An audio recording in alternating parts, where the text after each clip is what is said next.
Yo, peace was good. Welcome to the Nutso my CD collection. This is part 84. But before I start, I want to give a shout out to the crew. Mike Sears, who had just put out recent purchase video. Definitely check it out. Very dope. He got some banging. He got some dope joints on there. Shout out to my nigga Ross Hartley. And shout out to my dude Kyle, aka the hip hop enthusiast. Definitely check them out. Please support, subscribe. You know what I mean? Check their videos out. They be having some dope content. So much love to them. But enough of the props. Let's get back to the CDs. The CDs I got from the flea market. Well, I got another batch, but it's from a different spot. It was a spot that I go to and stuff like that every once in a while. And I got some decent stuff. So, without further ado, show you guys some of these CDs that I got that same day as the flea market. There's the first CD of the video is Lost Boyz with their second album, Love, Peace, and Nappiness, released in 1997. In my opinion, very underrated. I rarely hear people talk about this album. You know, when people think of Lost Boyz, people always talk about legal drug money, or they talk about LB for Life. But even with legal drug money, I rarely hear people talk about that album. I think that's a very slept on album, in my opinion, because at that time their style was kind of different compared to other people, because you know they was doing especially Freaky Tah, like Mr. Cheeks, excuse me, like kind of like had like a harmonizing type of feel to their shit, but delivery wise, and people weren't really used to that, because when you think of we're talking about 95, 96, so when you think of niggas from the East Coast, like hardcore hip hop, you think about niggas like rhyming over some really dark, aggressive beats, niggas just like screaming or just spitting their gangster shit, which you do get with the Lost Boyz, but you know you get the gangster shit, but you also get the party shit, but it's still street at the same time. So, but their style was kind of original, because I know they kind of got a lot of flack. You know, they didn't really get the shine that they deserve. I mean, they're like hometown heroes from where I'm from, but I know outside of New York and you know the tri-state area, they didn't really get as much love and stuff like that, which kind of sucks. But I know people do know of them. You know what I mean? But anyway, getting back to this album, second album. The singles off this album is Me, My Crazy World, Love, Peace, and Nappiness. Love, Peace, and Nappiness is pretty much a play on of Slick Rick's. Sorry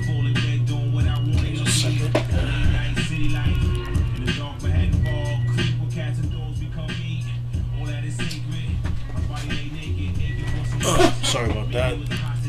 Love, Peace, and Nappiness, the self-titled track, is a play on of Slick Rick's Hey Young World. You know what I mean? So it's pretty dope. The video is dope too.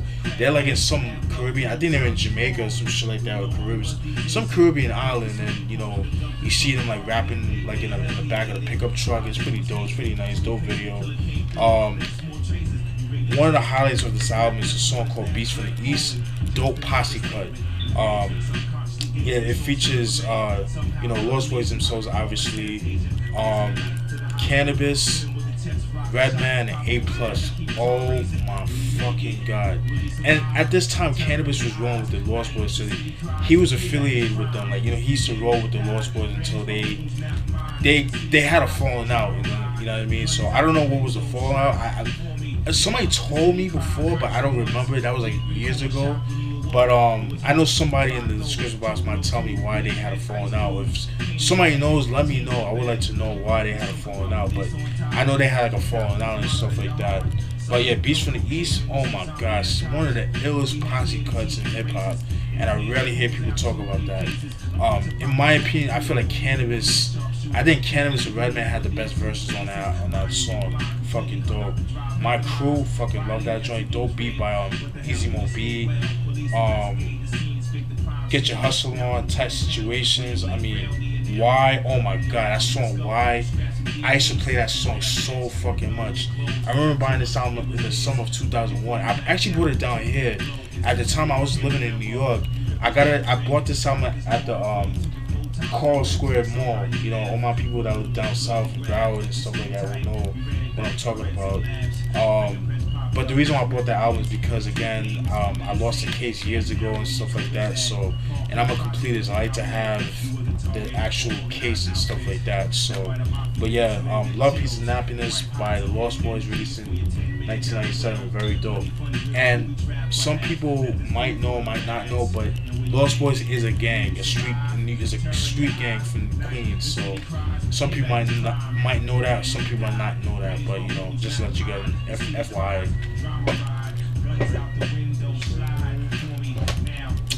Alright, the second album is Cameron with his fourth album, Purple Haze, released in 2004, dope album.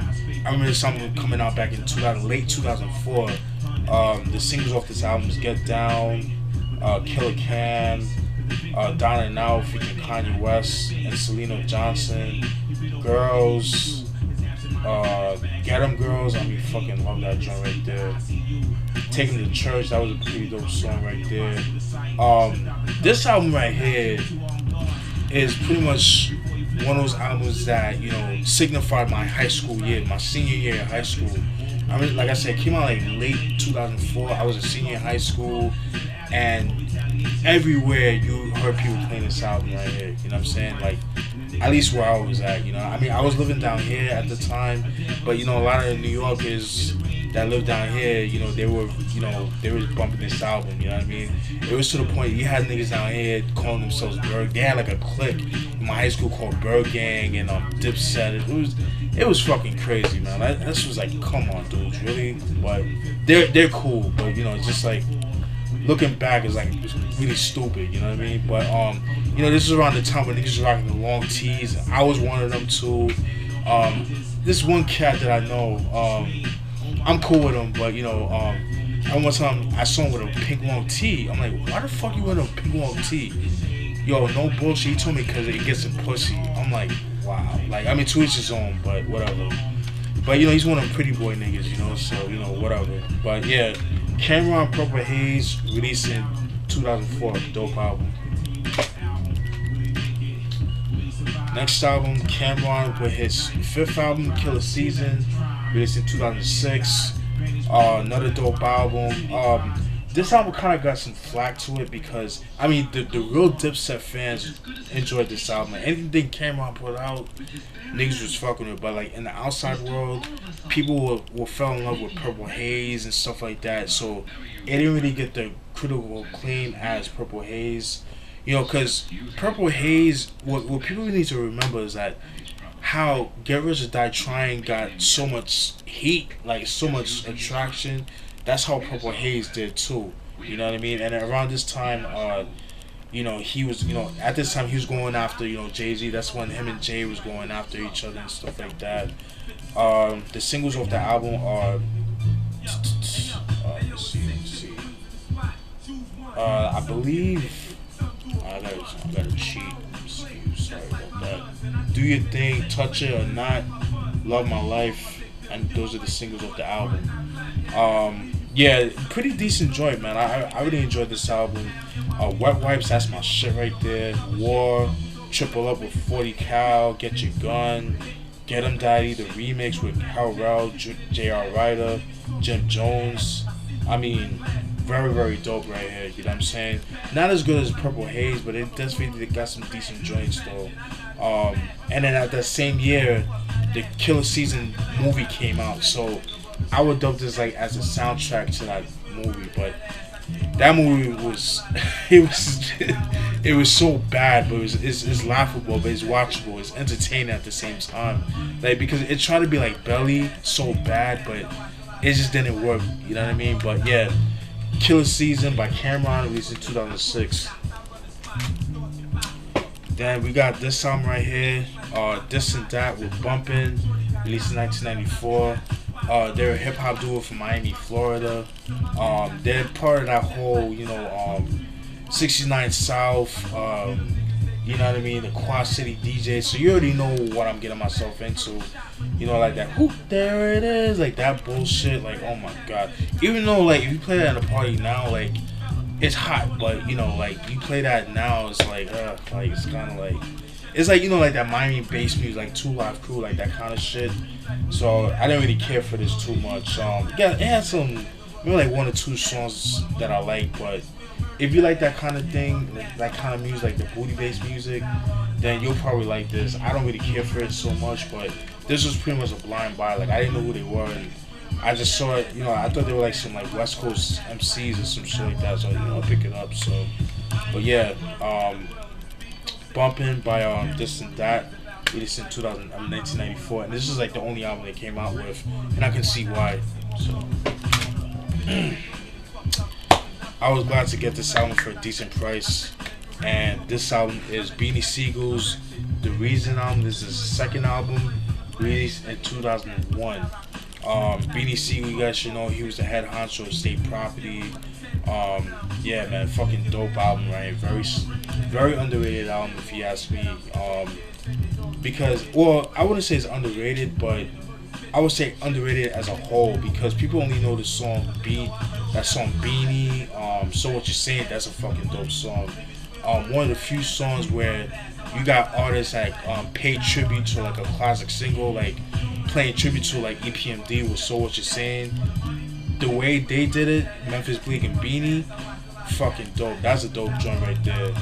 Get Down, oh my god, that shit is so ill. I think Still Got Love For You, I think that was a single too. Mom's Praying with Scarface, oh my god. Get Down is my shit. Man's World. I mean, this whole album is fucking dope. I'm glad to own this joint right here.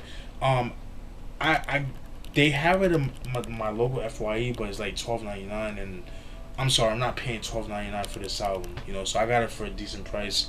Got it for $2.99, so I was like, hell yeah, picking it up. So, but yeah, very dope. Beanie Siegel's first 3 albums are classics. I don't care if nobody says. The Truth, The Reason, and The Becoming. I need to get The Becoming. That's a very good album. But yeah, Beanie Siegel with The Reason, released in 2001. Change the...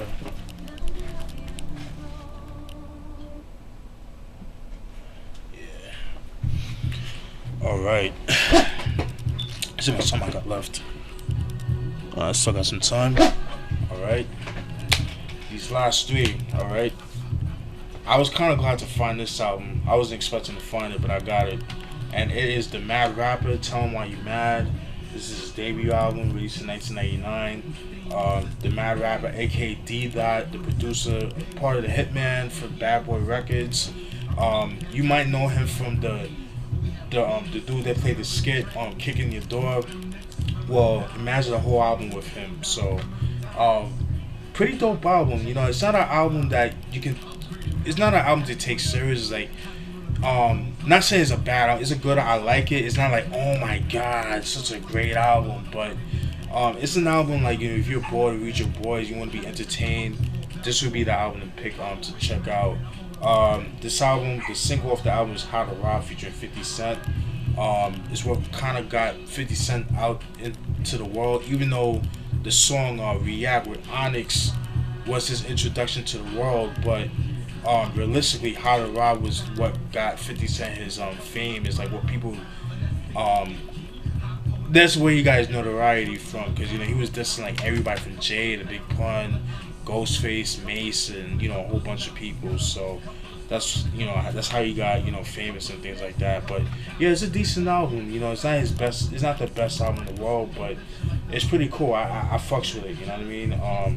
What's crazy is that it wasn't released under Bad Boy Records, which I thought was kind of crazy, but kind of a good thing too, because I don't think he would be able to make this album with, you know, under Bad Boy Records, because you know, the creative control, you already know how that goes and shit like that. So, but glad to own it right here.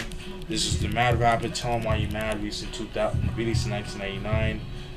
It's out of print. A lot of the majority of these albums are out of, well, some of them are out of print, but you get it for dirt cheap. So it's not an album that, you know, you're gonna pay a stupid amount of money for. But I'm glad to own it. Alright, the last 2. Alright. It is Lyricist Lounge, Volume 2, released in 2000.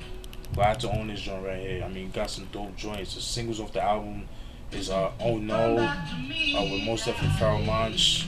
Yes.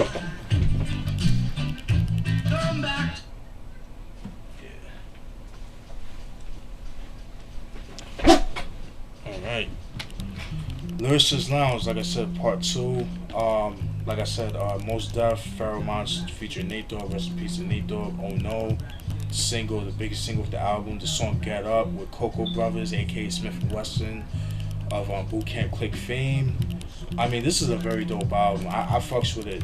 I know this album kind of caught a lot of flack when it first came out because people, compared to the first one was like more underground. It had like more underground acts, like up and coming artists coming out at that time. This album had like more commercial, like mainstream artists. You know, people like like I said, Pharaoh Monch, Q-Tip, Beanie Sigel, Royce the 5'9", Socrates. Shout out to Socrates, by the way. Coogee Rap and M.O.P., Big Noise, Prodigy, Eric Sermon. I mean, you can go on and on. Big L, rest in peace to him. Dilated Peoples, you know what I'm saying? But yeah, dope album. Like I said, I need to get part one. Part one is the double disc album, so definitely need to get my hands on that joint. I will eventually. So, but yeah, Lyricist Lounge part two, released in 2000, very dope. Last but not least, kind of glad I found this shit. I wasn't expecting to find it, but I found it. And it is Beastie Boys with Some Old Bullshit, released in 1994. This is a compilation album that because I'm pretty sure some of you guys know or might not know, but when it first came out, they weren't a hip hop group. They were a hardcore group or a hardcore band, hardcore punk. So they got their start back in the early 80s. So this is just pretty much songs that came out around like 81, 82, 83, 1980 and stuff like that. So all the songs are all like punk rock music, and like you got like some like reggae dub kind of music and stuff like that. But it's kind of interesting to hear, you know what I mean? Hardcore is not really my thing. I don't really like that kind of music. It's okay. I can only take it in doses. It's not really my thing, but but I'm glad to own it, have it in a collection, you know what I mean? So I know this is out of print, but this has been released, so you can get it for a decent price and stuff like that. But I know this could be a little bit rare, but if you're a Beastie Boys fan, you want to add it into your collection, by all means definitely pick it up. And that's it, folks. I do have another stash of CDs right here, so I'll record another video and then and just carry on from there. Alright, so hope you guys enjoyed this video. Stay tuned for more. Peace.